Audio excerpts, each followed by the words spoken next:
Shanda Vander has to be one of the most disgusting humans to ever walk this earth.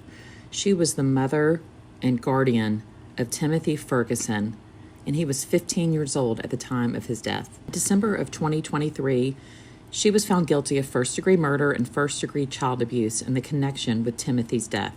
On January 23, 2024, she was sentenced to life in prison plus an additional 50 to 100 years for child abuse.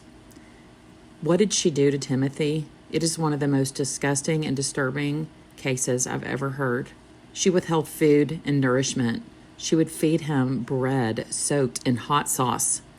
She forced him to consume hot sauce and oftentimes poured it directly in his throat. She would subject him to ice baths, also would deprive him of sleep, forcing him into extreme punishments like wall sits, humiliating conditions, sleeping in a closet under the basement stairs. He did not have proper room. He didn't have basic dignity. Shanda Vander is back in court. Last week, she thinks she needs a new trial. She thinks she didn't get a fair trial. She is truly a sociopath, and I do believe sadistic. She had cameras. She strictly monitored him. She would watch him from work. He died on July 6, 2022, and weighed only 69 pounds. He was 15, died of malnourishment, hypothermia, and it was ruled a homicide. Prosecutors described Timothy's death as one of the most sadistic and tragic cases they've ever seen. The bathroom so he can't escape. Right, Yes. let me just, I think we can stop there. Don't remember sending these text messages? No, sir. No memory from this time period? No, sir. Because of all the blackouts, all the tunnel vision, all the PTSD, right? Yes, sir. Okay. He said he never asked, but I've mentioned before you need to take him downstairs when you go to the bathroom so he can't escape. That was what you said, though, right? Yes, sir. You actually used the phrase escape in relation to your 15-year-old child. Apparently, yes, sir. As if he was some prisoner. No, sir. Well, who else needs to escape but a prisoner? May 9th, right? Yeah, that's what it said. You don't remember that at all? No, sir. When was Mother's Day 2022? I don't remember, honestly. If I told you it was May 8th, would you have reason to doubt that? No, sir, not at all. I believe you. Mr. Johnson was asking you, and you were very eager to tell him about something that you remembered happening on sometime just after Mother's Day, right? Correct. That Timothy got on a scale and weighed 108 pounds. 104. 104 pounds. I'm sorry, I'm glad you corrected me. I wrote it down as 104 pounds, right? It's amazing your memory is that good that you can remember what your son weighed sometime after May 8th, but you can't remember talking about having him escape. Would you care to explain that to the jury? Yes, sir. That happened with the PTSD, with everything else that was going on. I would, especially when I got stressed, it would, the tunnel vision, and I mean, I can't, for lack of a better term, blacking out. Pretty much any time my stress level went up, and it wasn't up that day that we did weighed the dog. So you can't remember all of these text messages about the ice baths and the hot sauce and the zip ties and the handcuffs, but you remember over 18 months ago that your son weighed 108 pounds sometime after Mother's Day 2022, correct? 104, yes, sir. 104. Well, you got it down. You're right. 104 pounds. Well, he made a comment that just things like that will stick out to me sometimes. And when he couldn't pick the dog up, bear in mind this is a service dog in training, so he's used to getting commands. And Timothy, I remember he put his hands on his hips and looked at Sharma and said, "Next time you get to pick me up." And the dog tilted his head like, "I don't understand that command." And that struck me. It sticks in my head. I don't know why, but that sticks in my head. What day was it? I don't know what day of the week it was, sir. It was during the week. But how long after Mother's Day was it then? I don't remember, sir. I know the reason I know it was after Mother's Day is because Mom, my mother-in-law, for probably the last 4 or 5 years, as a Mother's Day gift, has given me cherry tomato plants and then miniature cucumber plants, and I keep them in like plant bags. I normally have a black thumb, I admit it, but I've managed to keep these alive pretty well. And I had just, when I came upstairs to weigh the dog, I had just gone downstairs and checked on my plants. So the plants were outside then, so I know it was after Mother's Day, I just don't know when. Plants never missed a feeding then, did they? So your testimony is Timothy weighed 104 pounds sometime after May 9th, correct? Yes, sir. That doesn't look anything like 104 pounds, does it? No, sir. And that's not even a month, that's barely a month after May 9th, isn't it? Yes, sir. I lose weight very quickly. I'm assuming he got that from me.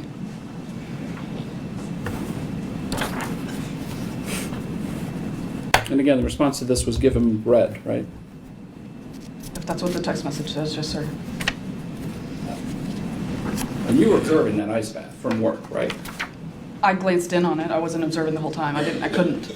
You weren't observing the entire time? Not the entire time. I glanced in on it.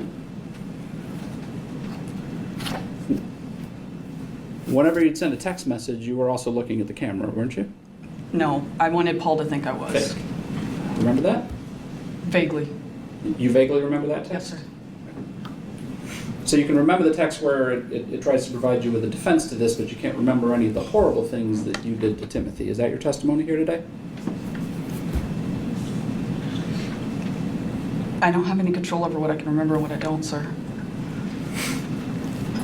You recall Paul's testimony yesterday about what he did in response to that photograph that he sent you and about saying we really need to feed him, Mama? I think we actually need to feed him, I believe is the actual text. Yes, sir. I remember his testimony. And what was his testimony? That he gave him peanut butter and jelly sandwiches, and I guess he cooked him some eggs. That was the first time you'd heard about that, wasn't it? Yes, sir.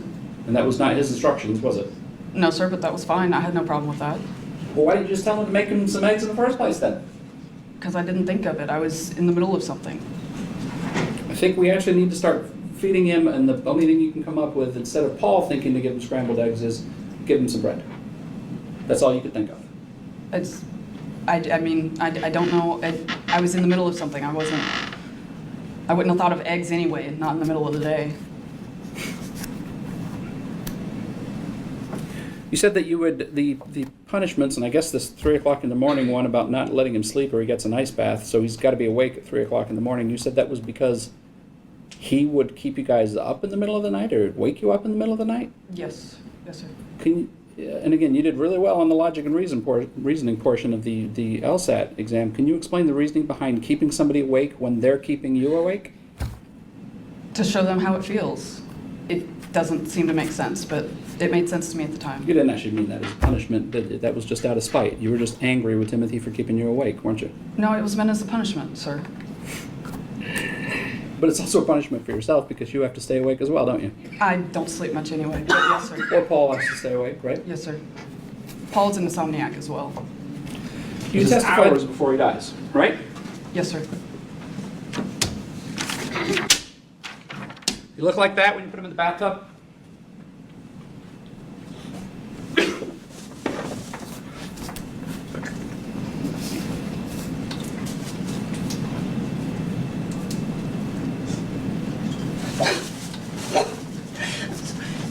I'm sorry. It's Gotta make me a moment. Yes.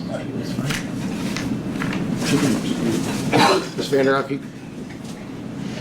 we have a bad place to trash? You did? Yeah. Would you like the beard removed? I'll keep it. All right, please rise.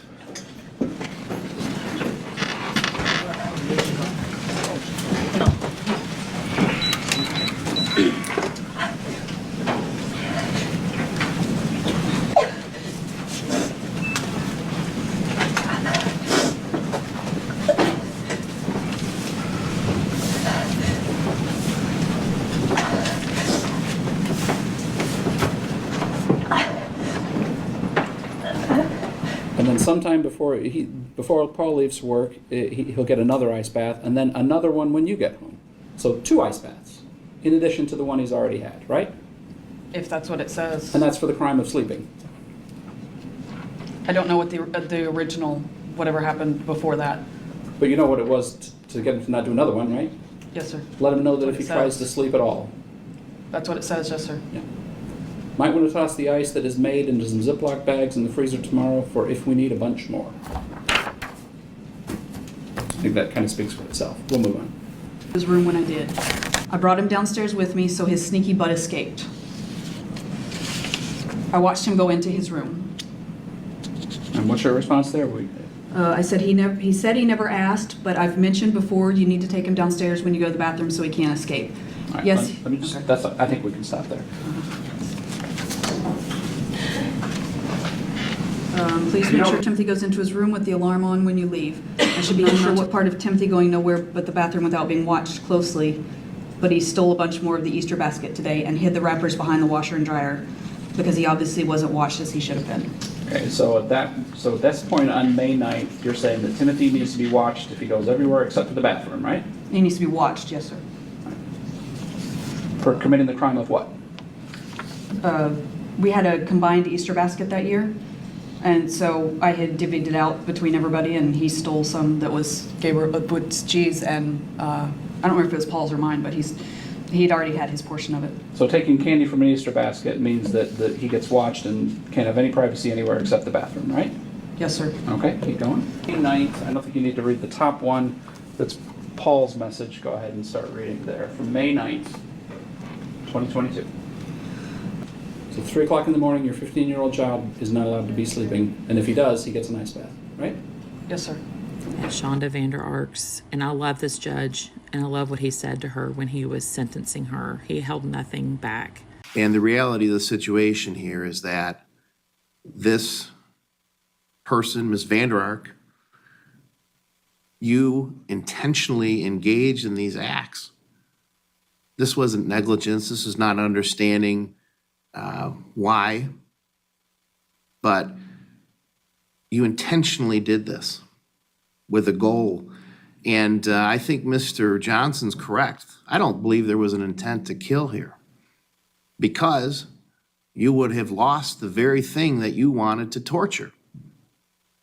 Without him, you have no one to torture, except maybe the younger children. So I don't believe you intended to kill him. I think you intended to continue on torturing him for as long as you possibly could. The why, I don't know. But all the information that I have in front of me, and I sat down, I really thought about this, and I looked over my notes from the trial, demonstrate that this wasn't negligence. This wasn't you not understanding what was going on.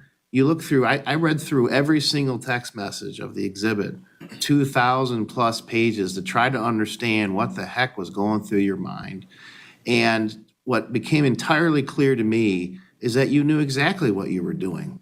Immediately afterwards, when police arrive at the home, you immediately concoct this lie about he's been on a hunger strike. He was in the bed and I checked on him and I gave him some food and all this stuff. You got Paul involved in it. At one point in time, put baggy clothes on him. Put clothes on him to make sure, I guess, that he looks like he was actually wearing them, that he was hiding his poor condition, even though you already received text messages, weeks earlier of how bad he looked. You testified yourself how highly intelligent you were. In fact, that's the only thing that you testified to that I think was actually true. You were quite proud of that, boasting how intelligent you were. And not only that, but your actions in hiding this child. You hid him from his grandparents. You made sure that your other son, G, or little man, as you call him, didn't see him. Those text messages talk about not wanting anyone to see him. I want to see him in that condition. You made sure that the garage was closed. When you sent him out, there was no pants on to clean out the garage. I don't want to believe it because I don't understand. I can't wrap my mind. I've been trying now for this entire case to wrap my mind around how somebody could do something so horrific, not only to another human being, but to their own child. I'm a father myself. I love my kids. I love them with unconditionally. But quite frankly, there's a mother's love that I've seen that is striking. And anybody who's a parent who's married, most mothers, and not all, but most mothers have such a strong love for their children.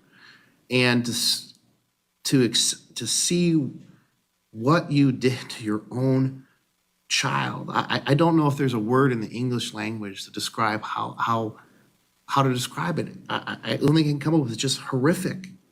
You intentionally and systematically tortured this child. And let's call it what it is. It's torture.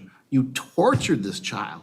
This wasn't punishment. This wasn't trying to curb his behavior. You tortured him.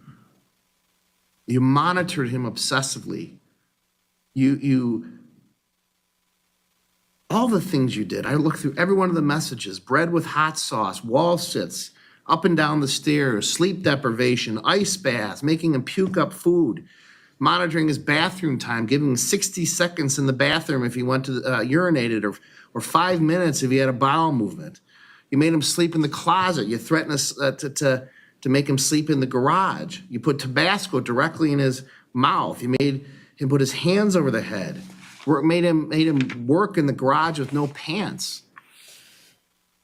And there's two other things that didn't come out in the trial that were in the messages. One, that there was talk of blindfolding him, depriving him of his physical sight as a punishment.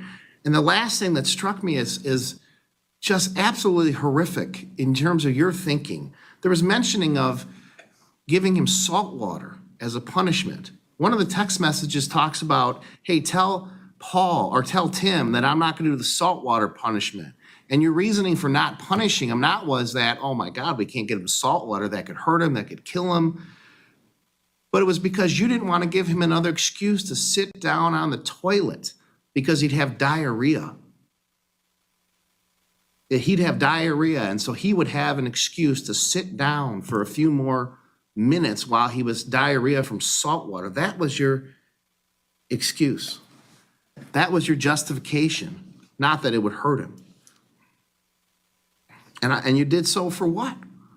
Because of some punishment. You wanted to regulate his food, even though you yourself testified that he didn't really gain a lot of weight. I didn't allow pictures to be shown in open court of Timothy as he was when he died, because I didn't want people to remember him like that.